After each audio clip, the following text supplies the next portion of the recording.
자, 한동훈 대표와 한덕수 총리의 공동 국정운영 체제가 과연 가능한 것인가를 두고 지금 여러 의견이 나오고 있는데 일단 법적으로는 어떻습니까? 일단 헌법적으로는 조금 논란이 있는 부분이긴 합니다. 왜냐하면 이제 우리나라는 대통령제고 이 국무총리의 권한은 대통령의 명을 받아서 행정각부를 통할한다라고 돼 있거든요.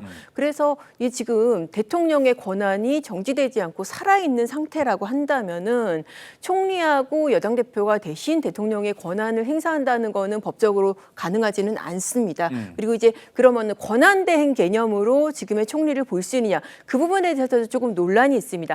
헌법적으로 권한대행이 가능한 사유는 거리 혹은 사고거든요. 예. 네, 거리라는 것은 그야말로 대통령의 자리가 비는 사망이라든지 하야라든지 파면 이렇게 해서 이제 영구적으로 자리가 비는 그런 탄핵이 됐을 때를 탄핵이 됐을 가정하는 때도 거고요. 맞습니다. 그리고 네. 이제 이것도 사고 같은 경우에는 말 그대로 어떤 질병이라든지 실종이라든지 정말 어떻게 유사상 기간이 정해지지 않은 그런 유고 상황을 얘기를 하는 건데 과연 지금의 상태를 그렇게 볼 수 있겠느냐. 그래서 권한대행으로는 볼 수 없다. 그렇다면은 권한대행도 아닌데 현행 헌법에서 총리가 책임 총리라는 이름으로 저런 권한을 행사할 수 있느냐는 논란이 있긴 합니다. 다만 그런데 사실 국민의힘 쪽에서 과거 야당의 사례를 빌어서 이제 이런 주장을 조금 하긴 하는 것 같은데요. 과거 이제 이해찬 전 총리 당시에 예. 책임 총리제를 하지 않았냐. 그때 당시에 대통령도 참석하지 않은 상태에서 국무회의하고 그리고 총리가 상당히 권한을 행사를 했다. 그래서 이 체제가 불가능한 것도 아니다. 그런 주장이 일각에서 있기는 합니다. 예. 자, 이런 운영체제, 국정운영체제입니다. 헌법에 명확히 나와 있거든요. 대통령 유고시 또는 다른 거리가 발생했을 때 총리가 권한대행으로 나설 수 있는 겁니다. 그런데 그런 헌법적인 조항을 과연 이게 지킨 건가에 대한 의문점, 이건 어떻게 보십니까?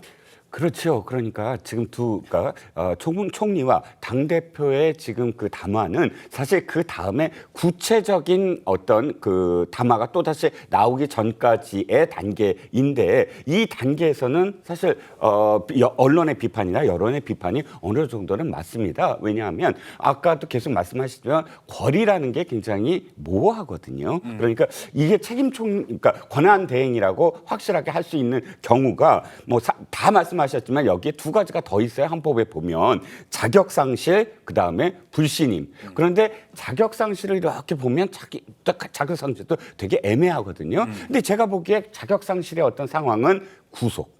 이 가능할 것 같아요. 예를 들어 실질적으로 지금 굉장히 발빠르게 각 기관들이 지금 그 수사를 하고 있고 또 오늘 긴급 체포에 대한 가능성이 언급이 됐잖아요. 기관 장으로부터. 그렇다면 만약에 구속이 됐을 경우는 자격 상실로 인한 거리가 인정이 돼서 그러니까 권한 대행 체제로 갈 수 있는 상황이 될 수 있을 텐데 다만 너무 시급하게 지금 총리와 대표가 발표를 하지 않았는가. 도리어 당은 당대로 사실 한동훈 대표의 입장을 이해하려면 자기가 발표하기 전에 사실상 당의 당론을 만들어야 돼요. 그러니까 당의 중진들로부터 어쨌든 동의를 이끌어야 되고 이 과정들이 좀 시간이 걸립니다. 그런데 시간이 걸리더라도 그런 과정을 하면서 또 지금 아까 대통령이 약속을 좀 더 뚜렷하게 했으면 나는 내려온다. 근데 시기에 대해서는 다시 발표를 하겠다라든지 자꾸 국민들이 불안하지 아니한 불안을 좀 더 제거할 수 있는 여러 가지의 어떤 그런 그 상황들을 만들어 나가는 과정 속에서 이른 시일 내에 구체성을 띄었어야 됐는데 지난번 지금 그 담화는 도리어 논란을 일으킬 그런 표현들이 담겨 있어서 국민들의 불안을 완전히 제거하지 못한 상황이지요. 예. 민주공화국의 통치는요. 기본적으로 합법성과 정통성 두 가지를 갖춰야 되는 겁니다. 근데 지금 한동훈 대표와 한덕수 총리의 담화를 보면요. 일단은 합법성이 되게 떨어지고 정통성이 없어요.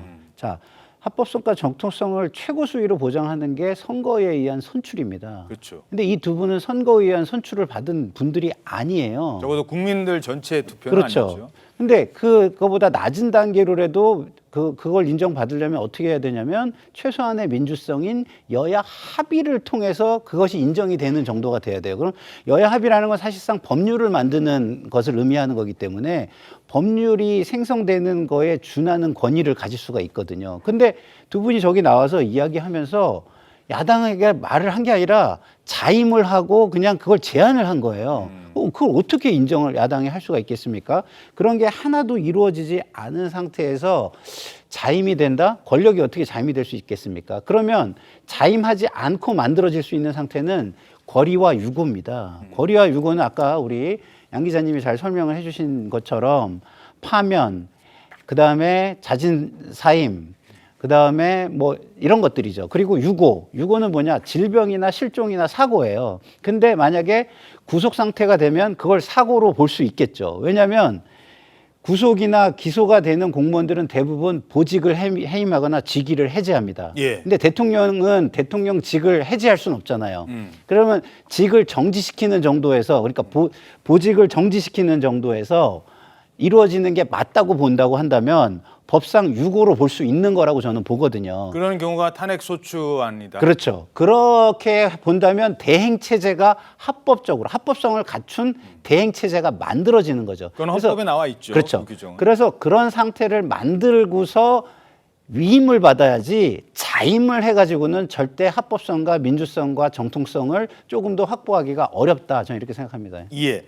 짧게요. 근데 이런 논란이 있었던 게 윤석열 대통령이 대국민 담화를 했을 때 뭐 본인의 어떤 뭐 하야라든가 개헌 가능성 이런 얘기가 없이 모든 거를 지금 여당에게 맡기겠다. 이제 이런 뉘앙스로 얘기를 했기 때문에 나오는 건 아니었을까요? 어떻게 보십니까? 그렇죠. 그러니까 윤 대통령이 스스로 이런 그 뭐랄까요 프로그램과 앞으로의 어떤 일정을 만든 게 아닌 게 지금 드러난 거예요. 그 전 상황이 박정화 대표 비서실장과 추경호 원내대표가 대통령실을 찾아서 그 전날 밤에 마지막 요구를 했거든요. 담화를 하고 그 안에 사과를 해달라. 그리고 자진 사퇴는 아니더라도 이선 후퇴에 대한 그 이야기를 해달라라고 요구를 했고 그것을 막판에 받아들인 게 그 다음날 긴급 담화였는데 이 모든 것들이 사실상 지금 말씀하신 부분들 적합성 그다음에 민주성 이런 인정받을 수 있는 과정들에 대해서 고려가 안 돼 있었다는 거예요. 예. 충분히 고려를 하고 윤 대통령 스스로 자신이 어떻게 하겠다라는 주체적인 어떤 생각이 담겼어야 됐다. 이건 그냥 끌려서 한 듯한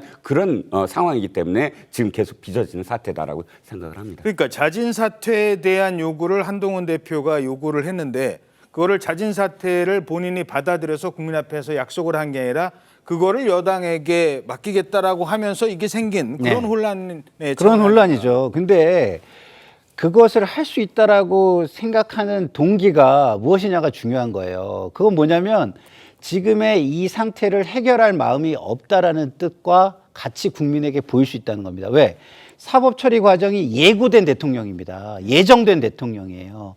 뭐 그 사법 처리의 결과가 어떻게 나올지 모르지만 어쨌든 그 과정이 예정된 대통령이 자당에, 예? 뭐 타당도 아니고 자당에다가 그것을 자신의 권한을 일임하겠다?